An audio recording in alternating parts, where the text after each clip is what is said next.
भगवान श्री कृष्ण से हमें प्रेम सीखना चाहिए।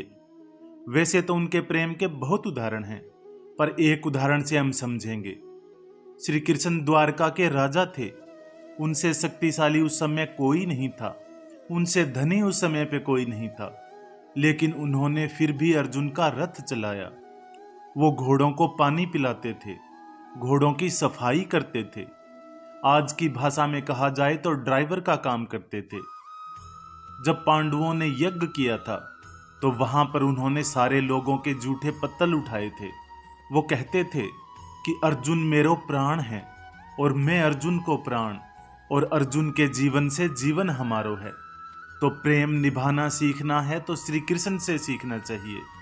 श्री कृष्ण से अगली बात हमें यह सीखनी चाहिए कि जिंदगी की सबसे बड़ी से बड़ी मुश्किल और कठिनाई में भी खुश रहना चाहिए। श्री कृष्ण का जीवन तो जन्म से लेकर ही बहुत मुश्किल रहा। जेल के अंदर तो उनका जन्म हुआ था।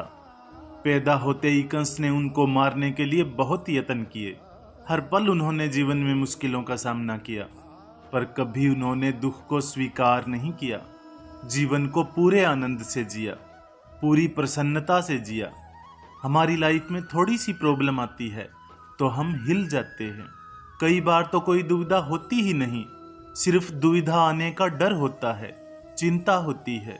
उसी वजह से हम परेशान हो जाते हैं। जिंदगी को आप कंट्रोल नहीं कर सकते, परिस्थितियों को आप कंट्रोल नहीं कर सकते, पर परिस्थितियां चाहे कैसी भी हो, उसमें खुश रहना है या दुखी रहना है, वो आपकी चॉइस होती है। वास्तव में दुख और सुख बाहर की चीज है ही नहीं, सब अपने अंदर की चीजें हैं। तो श्री कृष्ण के चरित्र से ये बात जरूर सीखनी चाहिए कि बाहर की परिस्थितियां चाहे कैसी भी हो, लेकिन हमको अंदर से हमेशा खुश रहना चाहिए। श्री कृष्ण के चरित्र से अगली बात सीखने वाली ये है कि जो जैसा है उसके साथ वैसा चलो।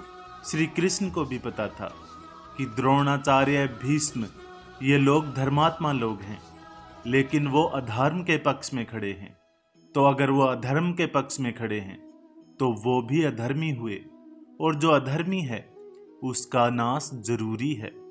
कौरवों ने सिर्फ षड्यंत्र किया, छल किया, तो उनको श्री कृष्ण ने भी छल से समाप्त किया। मर्यादा उनके सामने दिखाओ जो मर्यादा जानता हो, इज्जत उसको दो जो इज्जत को समझता हो।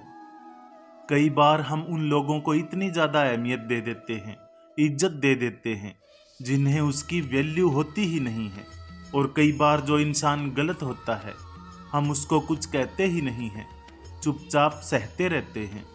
कोई इंसान अगर हमसे बड़ा है या हमसे पद में बड़ा है या हमसे धर्म कर्म ज्यादा करता है, इसका मतलब ये नहीं है कि वो हमें जज करे या वो हमारे साथ गलत करे।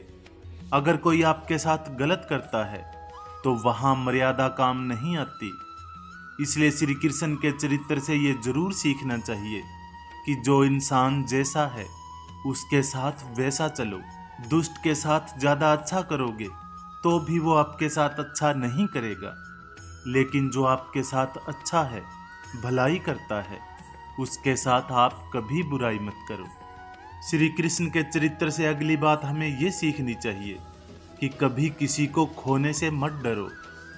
जब महाभारत का युद्ध समाप्त हो गया तब श्री कृष्ण को लगा कि जो मेरे वंशज हैं, जो यादव हैं, वो इस समय पृथ्वी पर सबसे ज्यादा शक्तिशाली है, उन्हें कोई मार नहीं सकता। तो गांधारी के सांप को माध्यम बना के अपने ही वंश को आपस में लड़वा के खत्म कर दिया।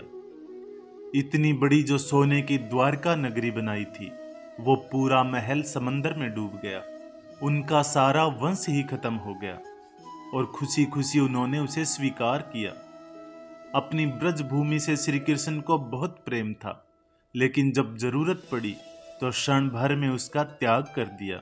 सबसे प्रेम किया, पर जब जहां त्याग की बात आई, छोड़ने की बात आई, तो उन्होंने कभी देर नहीं की। ऐसे ही जब हम चीजों से चिपक जाते हैं, किसी को खोने से डरते हैं, तब वो चीजें हमारे लिए मुसीबत बन जाती है। उन चीजों को पकड़े रखना हमें बहुत तकलीफ देता है। कुछ खोने का डर हमारी जिंदगी की खुशी छीन लेता है। जब आप किसी को खोने से डरते हैं ना, तो एक बात तो पक्की है कि उस चीज को खोने के चांसेस बढ़ जाते हैं। लेकिन जब आपके अंदर किसी चीज को खोने का डर खत्म हो जाता है, तब आप खुद बादशाह बन जाते हैं। फिर आपको परवाह ही नहीं रहती। इसलिए श्री कृष्ण के चरित्र से ये बात जरूर सीखनी चाहिए कि हमें कभी भी किसी चीज को खोने से डरना नहीं चाहिए। अगली बात श्री कृष्ण से हमें यह सीखनी चाहिए कि आपको कुछ भी जिंदगी में चाहिए, उसके लिए आपको खुद मेहनत करनी होगी और कोई नहीं आने वाला आपकी भलाई के लिए। गीता का ये उपदेश है कि हे अर्जुन, तुझे अपनी भलाई खुद ही करनी होगी, अपने लिए कुछ अच्छा खुद ही करना होगा।